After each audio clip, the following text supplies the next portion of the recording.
y para derivarlo, ¿no? A la especialidad que amerite en caso de así ser necesario. Entonces, vamos a iniciar hablando de lo que es el carcinoma vasocelular, ¿no? El carcinoma vasocelular, que el cual también se denomina epitelioma vasocelular, tiene la característica de ser una neoplasia que no tiene una gran malignidad, ¿no? Es el más común, tiene una incidencia aproximadamente de un 20% en las últimas 2 décadas, es más frecuente en personas de una edad entre los 50 a 70 años en varones y a partir de los 60 años en mujeres, ¿no? Y se ha visto hoy en día que se ha incrementado la incidencia en personas un tanto más jóvenes, es decir, personas menores de 40 años, ¿no? También se ha visto la relación, sí, la raza se ha visto que sí es un tanto más frecuente en personas de raza blanca, ¿no? En una proporción de 3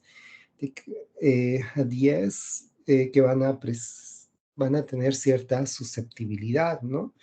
Esta entidad, este carcinoma está constituido por células que son muy parecidas a las células basales, por eso se denomina vasocelular, ¿no? Tienen, como vemos en la imagen, generalmente en su tomografía está más preferentemente es a nivel centrofacial, son lesiones polimorfas, las cuales tienen límites, están bien delimitadas, ¿no? Y tienen bordes acordonados también. En ciertas situaciones pueden estar pigmentadas. Es raro que estos lleguen a metastizar, su crecimiento es lento, localmente es invasivo, pero en ciertas situaciones van a generar grandes destrucciones y tienden a residuar, ¿no? Entonces existe un bajo riesgo de que éstas puedan presentar una metástasis. Dentro de, bueno, su localización mayormente son recurrentes, puede ser también en el nivel, como ya describí, en la nariz, en el surco nasogeniano, en el pabellón auricular, pre y retroauricular, en la piel cabelluda. Esto está relacionado por la mayor densidad que existen de las glándulas sebáceas y de los nervios también, y que también la dermis está más cercana al pericondrio, lo que corresponde al pabellón auricular, al periósteo, al músculo, y lo cual condicionaría que estos tumores puedan propagarse, puedan extenderse profundamente, ¿no? Dentro de dentro de su etiopatogenia y algunas características. Bueno, antes de eso, en ciertas poblaciones latinoamericanas, este carcinoma o epitelioma vasocelular es de los cánceres cutáneos más frecuentes, ¿no? Bueno, en algunos países incluso es el cáncer más frecuente. A nivel Latinoamérica es el segundo cáncer de piel más frecuente, pero a nivel eh, en otros países llega a ser el primero, ¿no? Pero de los cánceres en general, en Latinoamérica, en algunas regiones sobre todo, luego del cáncer cervicuterino, es el cáncer que más incidencia puede tener. Por eso es muy importante ver las características, los factores que pueden incidir, aparte de las personas que están susceptibles, es decir, personas de raza blanca, personas de ojos claros, las personas que están expuestas, ¿no? De forma excesiva a la luz solar, así como también los pacientes, las personas que tienen albinismo, ¿no? Este es un tanto más frecuente en mujeres que en varones y dentro de su etiopatogenia son los factores más importantes, viene a ser la radiación ultravioleta, ¿no? Aquí existen ciertas alteraciones que va condicionando, ¿no? Con el daño sobre el ADN, sobre la inmunosupresión local y sistémica también. Hay cierta relación con la expresión de ciertas queratinas, ¿no? Entonces, la predisposición genética también es un factor que puede estar involucrado, los factores ambientales, la exposición o los procesos repetitivos de que estos pacientes hayan estado expuestos a quemaduras solares, o también la exposición a los rayos X también, o los antecedentes de lesiones ulcerativas crónicas, ¿no? Que como hemos visto cuando hablábamos de bueno, de los cuadros que afectan en miembros inferiores. Entonces, todo esos pueden ser factores, ¿no? Que pueden estar relacionados con estos cuadros, ¿no? Que se ha visto que podrían generar una apoptosis de los queratinocitos, de los linfocitos y también de las células de Langerhans. Otras causas, aparte de la predisposición genética, como mencionaba, las quemaduras solares, la exposición a radiación, las sustancias carcinogénicas como el arsénico, los traumatismos, las cicatrices de la vacunación de la BCG, por ejemplo, las úlceras crónicas, los procesos infecciosos. Hay cierta susceptibilidad, sobre todo la inmunosupresión en pacientes que han sido trasplantados. Eh, También hay otros que puede estar relacionado al seroderma pigmentoso, al síndrome de Basek también, que podría haber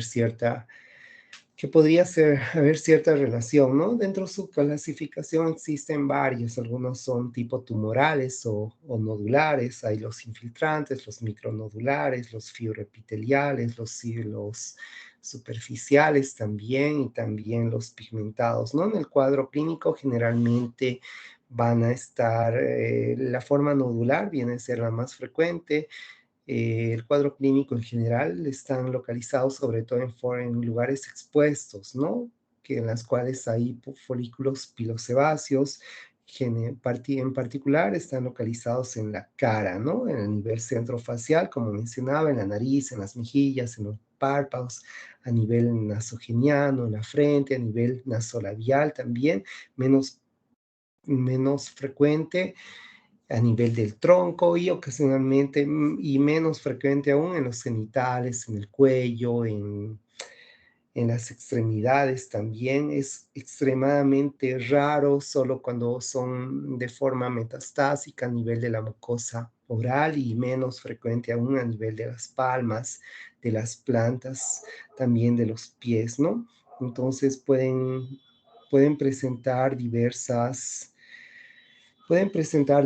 formas, ¿no? Como por ejemplo las exofíticas o las nodulares, que es la tumoral mal llamada nodular, que es la más frecuente, que se localiza en la cabeza, en el cuello, en el hombro, presenta una lesión saliente, ¿no? Que tiene un aspecto lobulado, puede ser eritematoso o violáceo, en ciertas situaciones puede presentar telangiectasias también, puede, puede ulcerarse también y así también puede pigmentarse. A veces tiene un aspecto vegetante que puede ulcerarse, ¿no? Entonces hay una forma, también una variedad plano cicatrizal, que es como vemos en esta imagen de abajo, que es un collarete perlado que tiene depresiones centrales tipo cicatrizales. También luego hay las formas planas o las formas superficiales también, que está constituida por placas eritematosas, eritematoescamosas, que van a tener un aspecto cicatrizal, las cuales también tienen un aspecto atrófico, un aspecto escleroso también. Estas planas superficiales también se denominan pagetoides. Son lesiones, bueno, como su nombre dice, son lesiones planas, ¿no? Tienen un aspecto de una psoriasis, tienen un aspecto psoriasiforme, puede simular también una enfermedad de Paget del pezón o un lupus eritematoso, ¿no? Van a pigmentarse, pueden ser múltiples y pues van a estar localizadas en el tronco, en las piernas de mujeres, son infiltrantes, es decir, puede comprometer el cartílago, el hueso y tienden a recidivar. Y también tienen una variedad úlcero cicatrizal, ¿no? Que son, bueno, aquí vemos que son planas, esclerosas, de una coloración amarillento, y pues en cierta situación van a ser agresivas, ¿no? La variedad ulcerada que inicialmente en ciertas situaciones hay una forma, la nódulo ulcerosa, que tiene un aspecto nodular con una úlcera central, ¿no? Que van a presentar bordes elevados, bordes brillantes y una superficie que presentan telangiectasias, ¿no? Mientras que las formas ulceradas, desde un inicio son ulceradas, presentan infiltración y también pueden presentar una destrucción a nivel de los tejidos vecinos, ¿no? También hay variedades pigmentadas que en algunas regiones son un tanto más frecuentes, sobre todo en regiones cuyos fenotipos son de 4, 3, 4, es decir, perdón, 4 o 5, donde puede estar relacionada tal vez con la piel pigmentada, ¿no? Y bueno, pues a veces se puede confundir las pigmentadas con los melanomas malignos, y de la pigmentada también va a tener una evolución crónica, ¿no? En una tercera parte de los pacientes no generan sintomatología, en ciertas situaciones pueden presentar dolor, pueden presentar prurito, el crecimiento va a ser un crecimiento lento, estas a diferencia de las otras que he mencionado no van a generar infiltración, ¿no? Son poco probables que sean agresivos, ¿no? Es menos frecuente aún que sean metastásicas, ¿no? Pueden producir sobreinfecciones bacterianas y también pueden producir hemorragias, ¿no? Dentro del estudio histopatológico va a haber células que asemejan a las basales o en el cual hay un citoplasma escaso, están compuestas por núcleos grandes, están conformadas como bueno, semejan a pétalos, tienen ciertas imágenes caprichosas, ¿no? Están dispuestas en palizada, forman cordones que se van extendiendo hacia la dermis, ¿no? Hay la presencia abundante de fibroblastos, de mucina y también de retracción. En este caso, este histopatológico se ha utilizado hematoxilina en la cual se van a teñir de una forma violeta, ¿no? Y eso es lo más relevante. Existen otros tipos histológicos que crecen superficialmente, que se van contactando con una membrana basal bien formada.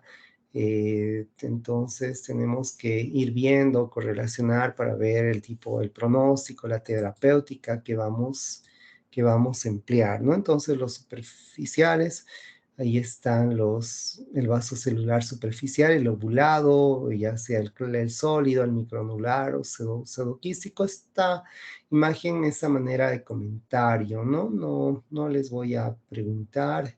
Y esos son los superficiales, los infiltrativos, el carcinoma vasocelular cordonado, es decir, el plano cicatrizal, el vasocelular metatípico también.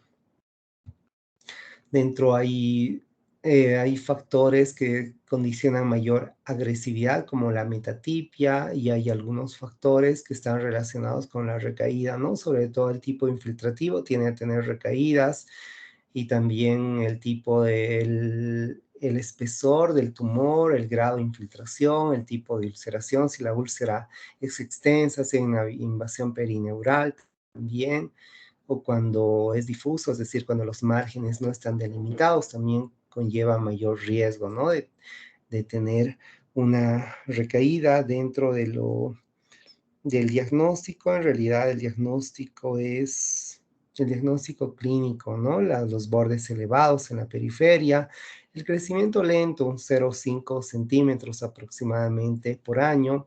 También el dato importante, el que topográficamente más localizados en la cara, menos frecuente en el tronco, menos frecuente aún en las extremidades, en los genitales o en las palmas o en las plantas, ¿no? Pero el estudio histológico es muy importante para hacer un diagnóstico adecuado. Tenemos que hacer diagnósticos, bueno, perdón, tenemos que hacer diagnósticos diferenciales con el carcinoma espinocelular, del cual vamos a ver, con el melanoma maligno también, con ciertas queratosis actínicas o con las pápulas fibrosas también de la nariz. El tratamiento, entonces, el objetivo, sobre todo el tratamiento, va a ser la eliminación, ¿no?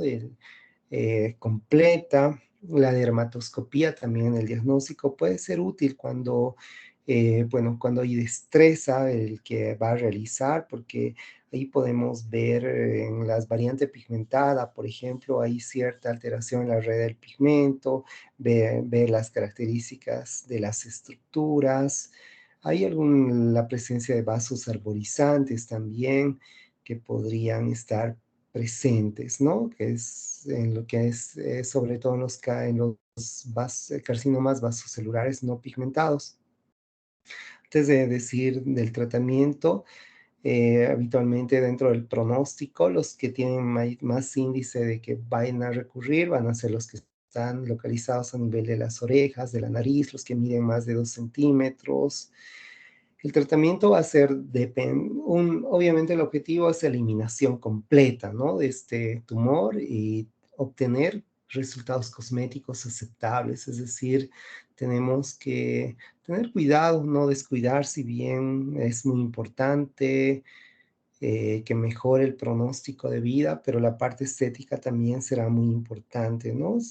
Cuando se hace un tratamiento adecuado, prontamente la curación va a ser eficaz en más del 90% de los pacientes, ¿no? Entonces, el método más útil debe ser la extirpación completa, la cual va a seguir bueno, ciertas características, ¿no? Entonces, entre los procedimientos quirúrgicos podemos hacer un curetaje, una electrodesecación y la criocirugía, ¿no? O una extirpación quirúrgica o utilizando ciertos márgenes de seguridad, ¿no? Y la cirugía de micrográfica de Mohs también es una alternativa, ¿no? Entonces, en la cirugía tenemos que estudiar las características, los márgenes histológicos, el paciente requiere anestesia y de alguna forma va a dejar cicatriz. En los tumores de menos de 2 centímetros tendríamos que tener un margen de seguridad de 3 a 4 milímetros, ¿no? Libre de bordes histopatológicos libres del tumor. Y la profundidad que comprometa dermis y hasta considerar tejido celular subcutáneo.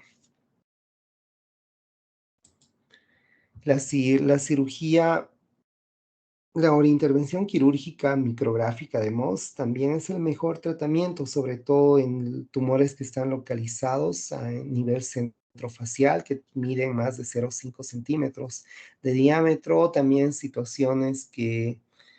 ciertas situaciones, ¿no? Cuando hay recidiva de estos tumores.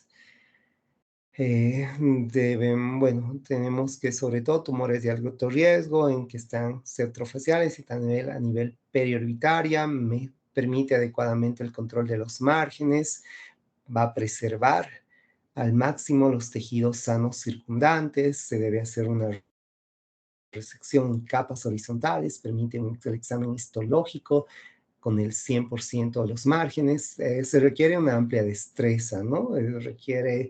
Es un equipo, es una cirugía larga, ¿no? Porque va a ir haciendo la resección en capas y necesita pues un laboratorio, eh, patológico que permita ver adecuadamente la calidad de las secciones que se va a hacer en esa cirugía.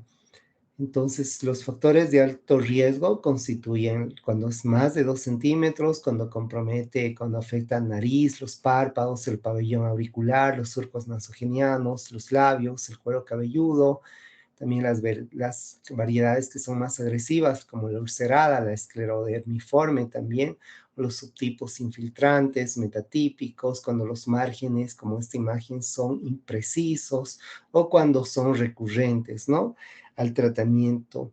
Aparte de los procedimientos no quirúrgicos, podemos hacer otros como la radioterapia, la aplicación del 5-fluoracilo intralesional. La radioterapia sobre todo que se prefiere en ciertas estructuras, sobre todo en las que comprometen el canto interno del ojo, las que son de gran tamaño o que son infiltrantes también. la aplicación del 5-fluorouracilo también intralesional, el interferón intralesional también, pero por el riesgo de recidiva no están recomendados, ¿no? Estos citotóxicos locales. En ciertas situaciones tendríamos que considerar su uso, ¿no? La quimioterapia, los retinoides, el imiquimod también son alternativas, ¿no? Se ha puesto, por ejemplo, se ha visto con el interferón hasta un 60% que hay buenos resultados, ¿no? Entonces, bueno, profilácticamente para la recidiva se ha visto el uso de retinoides, que se podría hacer una profilaxis también.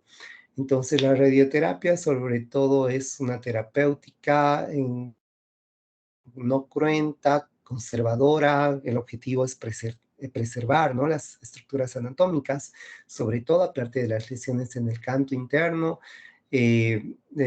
más indicada en personas mayores de 60 años, lesiones que en las cuales o áreas donde sea muy difícil de una reconstrucción quirúrgica, en los párpados, está en pacientes en las cuales estén contraindicadas la cirugía, es decir, pacientes cardiópatas con coagulopatías, pacientes que, bueno, por ejemplo, tengan algún factor de riesgo relacionado con la aplicación de la anestesia, o cuando podría ser en el postoperatorio coadyuvante, cuando consideramos que no hemos dejado un margen adecuado, es decir, una resección completa, podría complementar, ¿no? El procedimiento quirúrgico también, ¿no?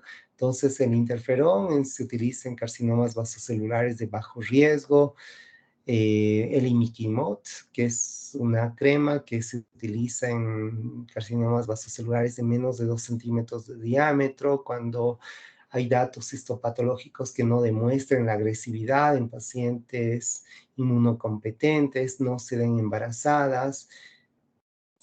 Esa es la indicación. Entonces, el tratamiento, la cirugía convencional o la cirugía micrográfica de Mohs en los pacientes con las características, ¿no?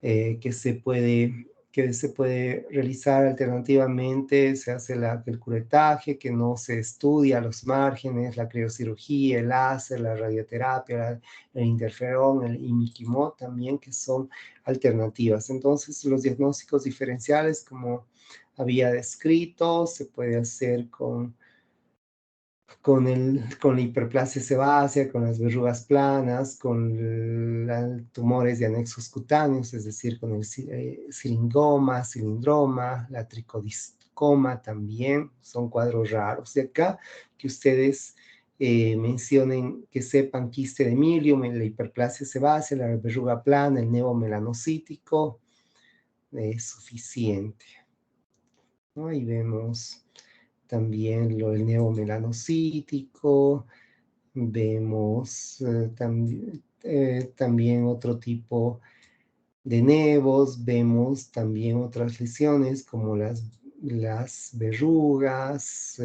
planas, y también podemos hacer con más frecuencia con el carcinoma espinocelular, del cual vamos a hablar, y con el melanoma, ¿no? En ciertas situaciones también con el molusco contagioso, con las queratitosis actínicas también, eso, una enfermedad de Paget, con los carcinomas espinocelulares, con los tumores de los anexos cutáneos, con ese melanoma,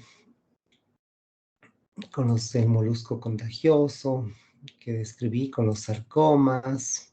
El pronóstico, eh, cuando hay un crecimiento lento y hay bajo riesgo de metástasis, la mayoría van a ser curables, ¿no? También va a depender mucho de la respuesta favorable al tratamiento realizado en una etapa adecuada, y va a depender mucho de las formas infiltrantes, las cuales van a atender, ¿no?, a la recidiva. Generalmente en la cara, la mortalidad, este crecimiento va en relación a los orificios naturales, ¿no? Las metástasis hay que indagar, investigar a nivel de hueso, a nivel de pulmón, a nivel de los ganglios, ¿no? Y pues su mortalidad en los agresivos es menos de 1 año. Bueno, ya describiendo el carcinoma epidermoide, actualmente se denomina así, pero también se puede denominar espinocelular o también se denomina epitelioma. Espinocelular también es un tumor de las células queratinizantes, ¿no? De la epidermis y de sus anexos. Va a comprometer la piel y las mucosas. Es una neoplasia maligna, ¿no?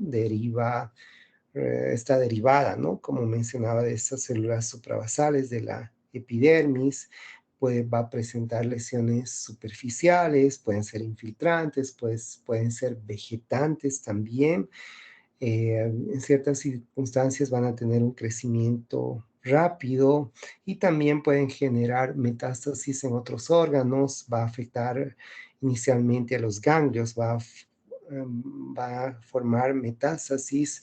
También viene a ser en ciertos lugares uno de los cánceres más frecuentes después del carcinoma cervicuterino, ¿no? Le sigue en cuanto a frecuencia al vasocelular, ¿no? Dentro de los cánceres cutáneos se ha visto que se ha ido incrementando, que este es más frecuente en varones que en mujeres. También se dice que por cada 1.000 habitantes puede haber un caso, pero habitualmente en ciertos países se reportan anualmente hasta 200.000 casos, como es en Estados Unidos, ¿no? Hay ciertos factores que están relacionados. Uno, la edad; otros factores es la raza, ¿no? Las personas con piel blanca, personas rubias, de ojos claros. Obviamente el factor de la exposición solar también es un factor que de alguna forma repercute.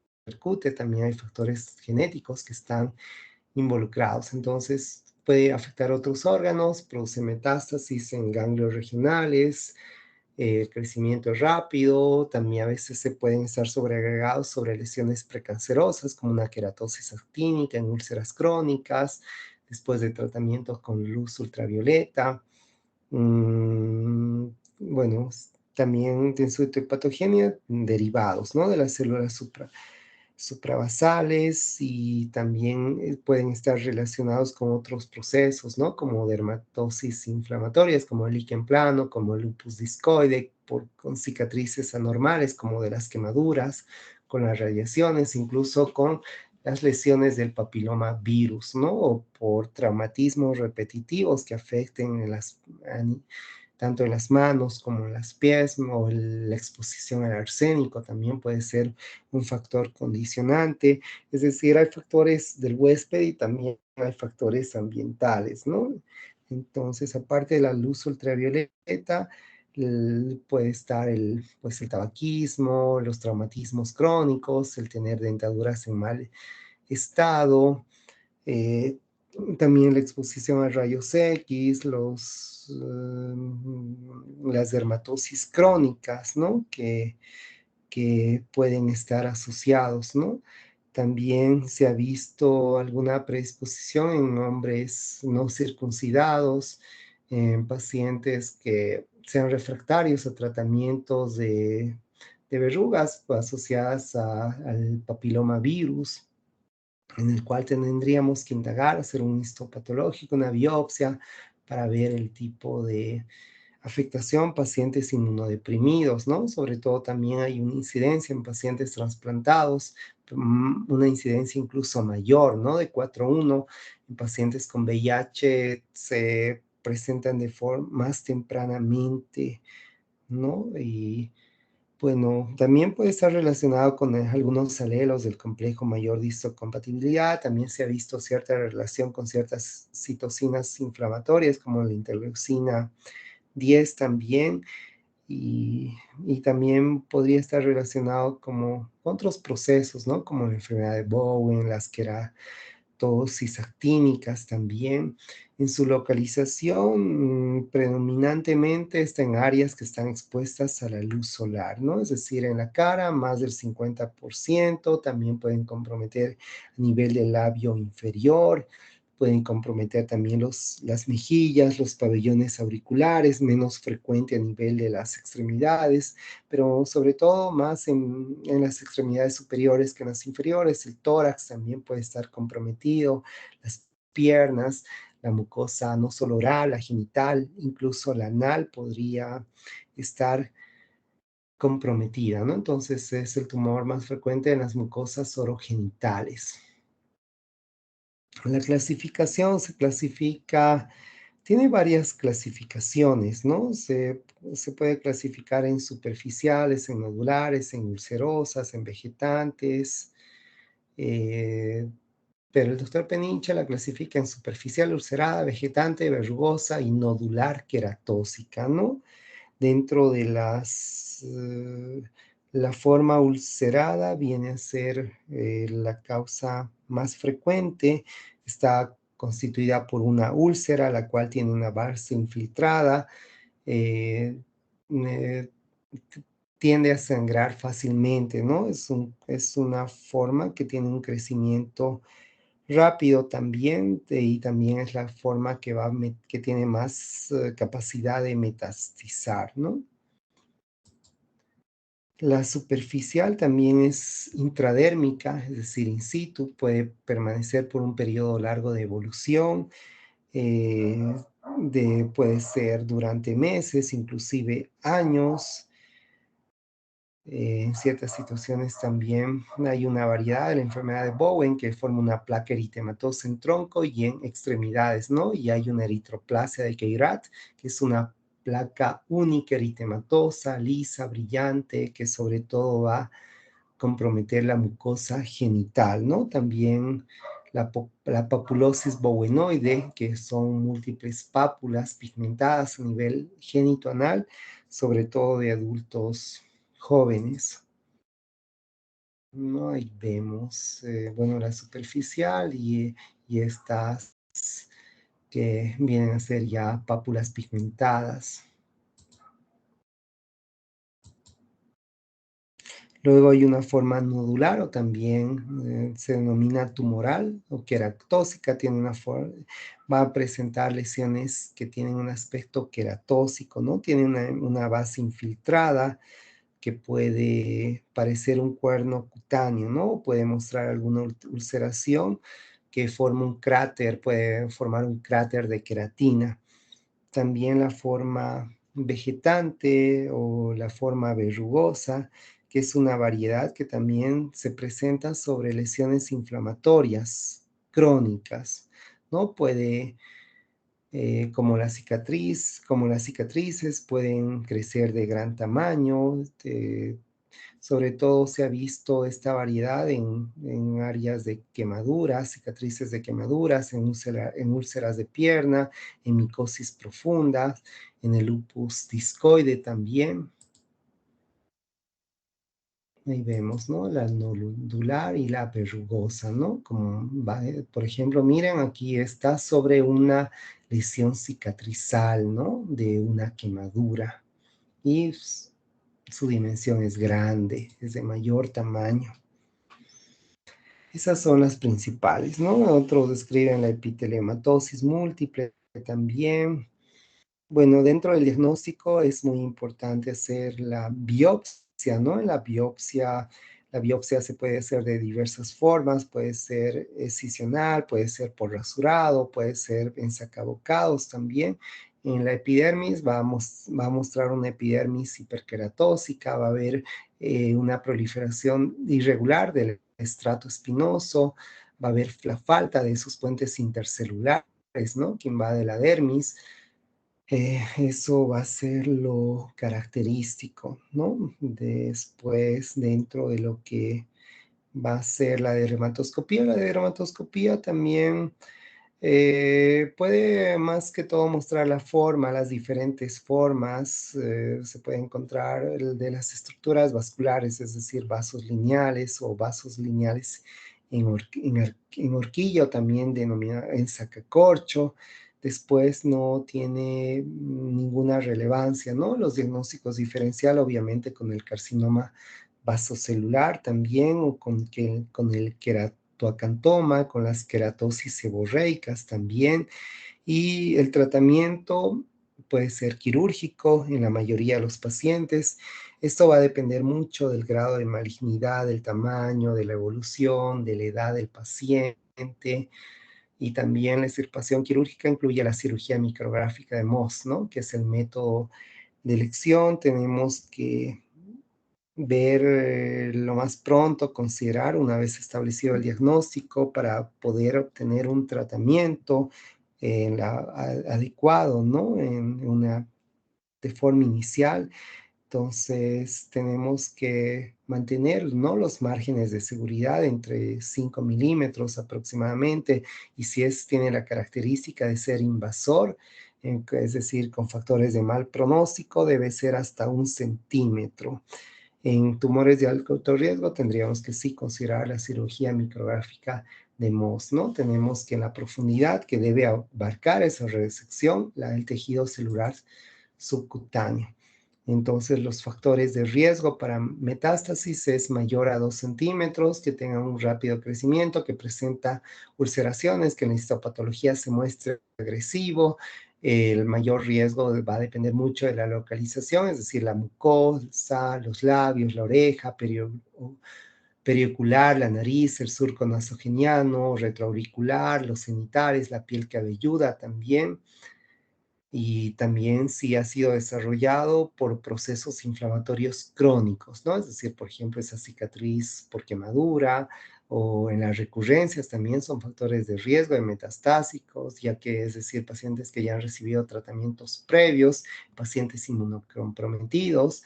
Entonces, tenemos que hacer un examen clínico ganglionar cada 6 meses por 2 años, eh, cada 6 a 12 meses por 3 años y anualmente después de por vida, ¿no?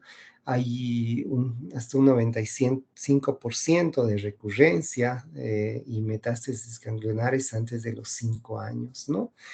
Eso tenemos que tomar en cuenta. Se ha visto otros tratamientos alternativos que son controvertidos, como el legrado, el curetaje, la electrodesecación, la radioterapia también, el láser, la aplicación de agentes antineoplásicos como el cisplatino, la bleomicina también y la criocirugía, ¿no? Pero esto más se maneja de forma paliativa, no está completamente determinado por la relación que tiene con el papiloma virus. Para prevenir las vacunas, ¿no? Es la forma de prevención. Entonces, obviamente tiene que ser un manejo multidisciplinario porque es una neoplasia más agresiva. Tenemos que hacer interconsulta con psicología también. Bueno, y finalmente vamos a hablar del melanoma, ¿no? Que el melanoma es una neoplasia maligna que se va a originar en los melanocitos, tanto del epitelio de las mucosas, epidérmico y dérmico también, afecta más del 90% de la piel, pero como decía, puede comprometer las mucosas, el glóbulo ocular, las leptomeninges y el tracto gastrointestinal, ¿no? El melanoma va a producir informaciones pigmentadas que inicialmente pueden ser curadas, ¿no?, con un tratamiento adecuado, pero sin tratamiento rápidamente va a tener la capacidad de producir metástasis linfáticas, hematógenas, lo cual va a condicionar una gran mortalidad, ¿no? Es más del el 75% de muertes por cáncer de piel, más frecuente en caucásicos, más frecuente en mujeres que en varones. Bueno, la relación también no es tan alta, ¿no? Frente a un varón, y la edad es aproximadamente a los 50 años que se presenta, ¿no? Hay ciertos factores, hay ciertas regiones donde hay más susceptibilidad, ¿no? Dentro de la etiopatogenia se ha visto que podría ser factores genéticos, podrían estar relacionados, o también otros factores, ¿no?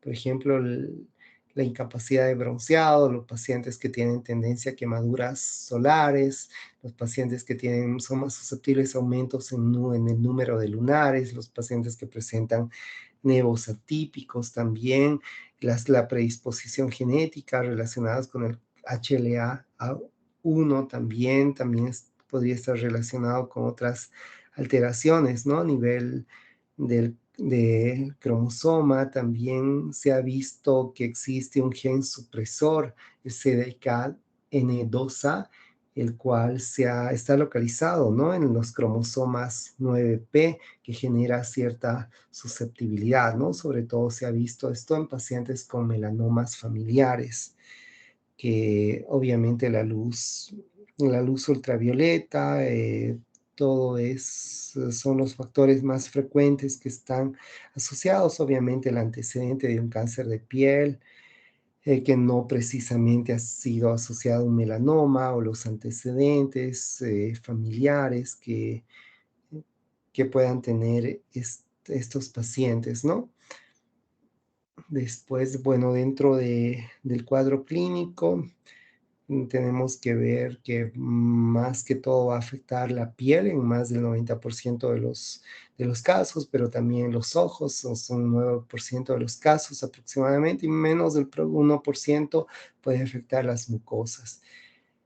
Pero también de predominio, este va a estar, sí, puede afectar la espalda, las piernas, a nivel subungual también tenemos que indagar estos melanomas. Producen, bueno, está caracterizado por una mancha hiperpigmentada, ¿no? Irregular, a veces también se la puede describir como una tumoración pigmentada, que puede tener una coloración que es variable, ¿no? Café, marrón oscuro, hasta incluso negro. Puede permanecer, el menos agresivo permanece in situ por varios años, puede haber una induración, y posteriormente se puede ulcerar o haber una progresión a un melanoma invasor. El tamaño puede variar de algunos milímetros. Entonces, la lesión es plana, tiene diferentes tonos de pigmentación, eh, puede, como mencionaba, tener una zona infiltrada o elevada, ¿no? El más común este cuadro de melanoma de extensión superficial es el más común en la raza blanca, ¿no? La evolución va a ser rápida, el melanoma definitivamente es el que más tendencia tiene a hacer metástasis, ¿no? Es decir, ya sean metástasis linfáticas, puede comprometer tejidos vecinos, las metástasis hematógenas también, que estos pacientes van a presentar.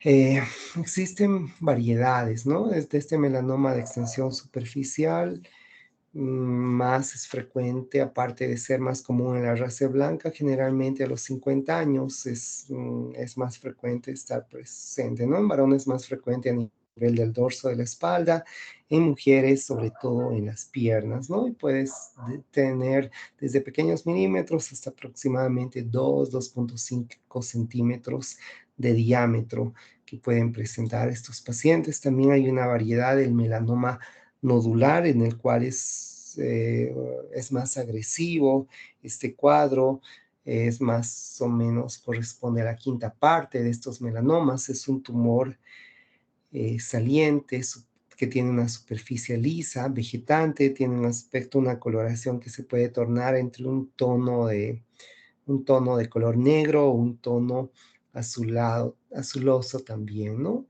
En ciertas situaciones puede carecer de pigmento, ¿no? Va a tener un crecimiento vertical, es invasor y tiene esa tendencia, ¿no? A diseminarse. Luego el melanoma acral o lentiginoso también, que inicialmente es más frecuente en personas de raza negra. eh, También puede afectar a nivel de las palmas, a nivel de las plantas, de las falanges distales, puede ser peringuial, como vemos en la imagen, o también puede ser subunguial, ¿no? Que forma un panadizo. Eh, entonces, inicialmente va a generar una lesión macular pigmentada irregular, y posteriormente infiltrada, queratóxica, con lesiones elevadas o vegetantes, ¿no? Entonces, son esas localizaciones que he descrito donde va a estar localizado. Generalmente estos se van a presentar en poblaciones con fenotipos de piel oscura 3 a 4, eh, más frecuente en miembros inferiores, pero también cabeza y cuello y extremidades superiores y tronco, de acuerdo a como he mencionado, van a tener prevalencia, ¿no? Sobre todo puede afectar en áreas donde no siempre están expuestas, ¿no? A la luz ultravioleta. Estos pacientes pueden presentar un prurito persistente o la sensación de quemazón en la lesión pigmentada. En ciertas situaciones tienden a la ulceración, al sangrado, a la supuración, que pueden ser datos, ¿no? De un melanoma tardío. El diagnóstico es clínico. En casos avanzados es más fácil de diagnosticar. Acá tenemos que ver también el ABCD, ¿no? Ver la simetría, los bordes, el color, el diámetro y la elevación. Otros parámetros que debemos tomar en cuenta: si hay infiltración, si hay sangrado, si hay prurito, si hay la presencia de ulceraciones, la presencia de costras, el cambio de tamaño, el color de la forma. También será muy importante valorar esa situación, ¿no? Entonces, el estudio histopatológico va a confirmar el diagnóstico, ¿no? Urgente. No se debe hacer nunca la variedad por rasurado, y mejor deberíamos hacerlo excisional no modificar para no modificar, ¿no? El diagnóstico. También podemos hacer la dermatoscopía, que se ve algunas estructuras diferentes, ¿no? También debemos ver en el caso de que haya los ganglios centinela, valorar. Tenemos que, va a ser muy importante de acuerdo para el pronóstico, las metástasis ganglionares, ¿no? Que encontrarnos con metástasis ganglionares, eso representaría que su probabilidad de vida disminuya a menos del 40%, ¿no? En los pacientes, en el estudio histopatológico, entonces tenemos que ver también algunas características, ¿no? Entonces se debe tomar sobre todo del lugar más elevado y el lugar más oscuro. Se va a ver, este histopatológico va a demostrar alteraciones dermoepidérmicas, y también puede haber melanocitos con mitosis anormales, melanina y los melanófagos. También puede haber ciertas alteraciones, ¿no? En el pleoformismo celular. Dentro de la estadificación es muy importante. Es un método creado por Clark, en el cual se divide en 5, ¿no? Para ver el pronóstico in situ. Es intradérmico. El de tipo 2 es hay una invasión de la dermis papilar. El 3 hay una invasión de la dermis reticular. El 4 hay una invasión de la dermis profunda. Y el 5 hay una invasión del tejido celular subcutáneo. Hay otro método de Breslow, el que mide el espesor del melanoma en milímetros, ¿no? Desde la capa granulosa hasta la parte más profunda del tumor. Es más seguro y es un factor pronóstico más importante de los melanomas primarios de piel, ¿no? También actualmente se utiliza este, esta escala desde 1988, donde se toma en cuenta, se clasifica en 1A el tumor primario, que tiene un diámetro mayor a 0,75, pero no hay adenopatías. El 1B con un tumor que está entre su diámetro de 0,76 a 1,5 milímetros, hay la ausencia de ganglios. El de 2A hay un tumor primario entre 1,51 y 4 milímetros, no hay ganglios. El de 2B, un tumor primario más de 4 milímetros, no hay ganglios. De 3 hay ganglios regionales o metástasis en tránsito, y el de grado 4 hay metástasis sistémicas, ¿no? Entonces, y actualmente también no solo se ve los márgenes, también, o el diámetro, o la presencia de ganglios. También hoy en día se valora mucho si hay la ulceración. Entonces, en el tratamiento será muy importante. Bueno, el pronóstico va a depender mucho, ¿no? De la clasificación clínica, de hacer prontamente, bueno, ver si hay cestos ulcerados, si hay la presencia de los ganglios centinela. También de eso va a depender mucho. Antes la supervivencia era hasta 5 años ante melanomas delgados y cuando son un tanto más gruesos en personas de mayores de 65 años, es menos, ¿no? Menos del 50% que van a presentar estos pacientes. El diagnóstico diferencial de los melanomas tenemos que hacer con el neo azul, con el carcinoma vasocelular, incluso con el granuloma piógeno podríamos hacer el diagnóstico diferencial. Dentro del el tratamiento quirúrgico es la única forma de que nos podría garantizar que que se podría curar, ¿no?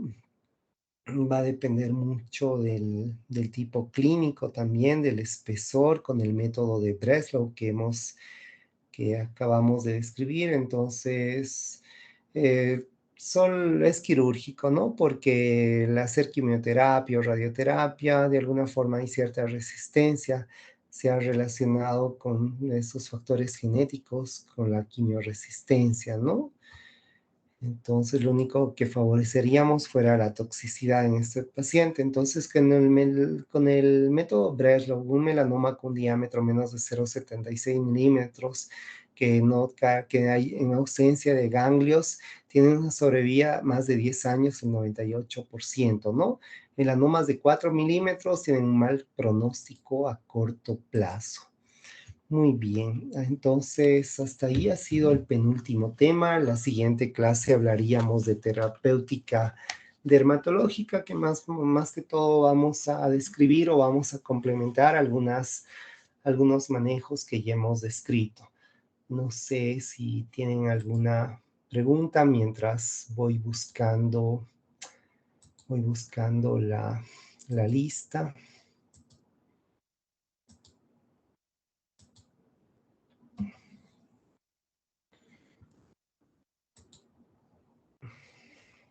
Laura Álvarez.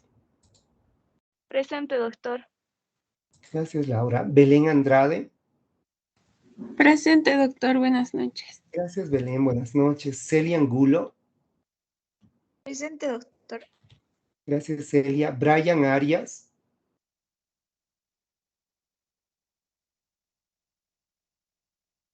Mariña Arrázola. Micaela Bustamante. Brandon Bustamante.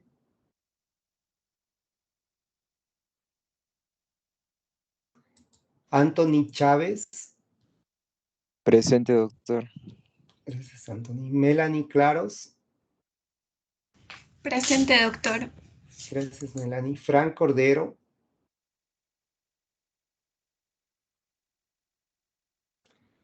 Paola Corrales. Presente, doctor. Gracias, Paola. Cristian Cosío. Presente, doctor. Buenas noches. Gracias, Cristian. Buenas noches. Glenda Cuadros. Presente, doctor. Gracias, Glenda. José Espinosa.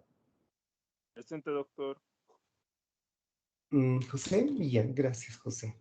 Johanny Fernández.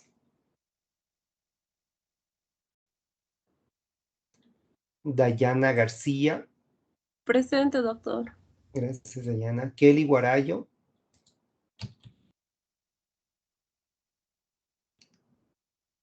Kelly Guarayo no está presente porque creo que creo, la primera en entrar. Bueno, tal vez no está presente. Mauricio Laguna. Presente, doctor. Gracias, Mauricio. Luis Lara.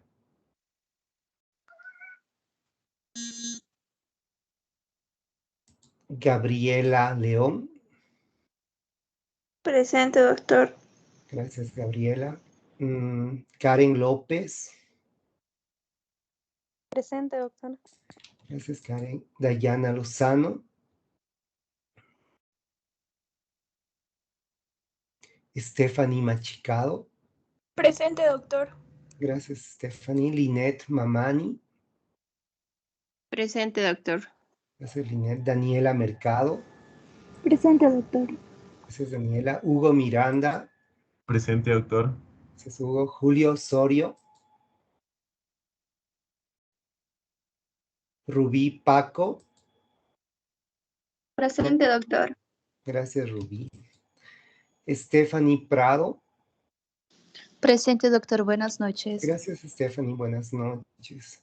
Evelyn Rocha. Lucía Rojas.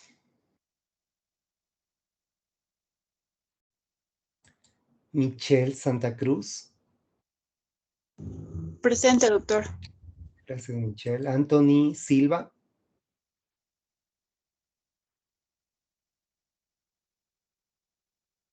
Alejandra Soria.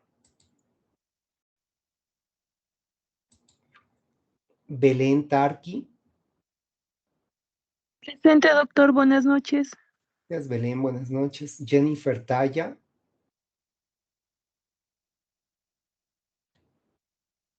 Sara Ticona.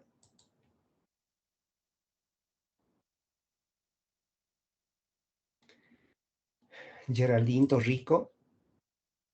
Presente, doctor. Gracias, Geraldine. Lady Valdés.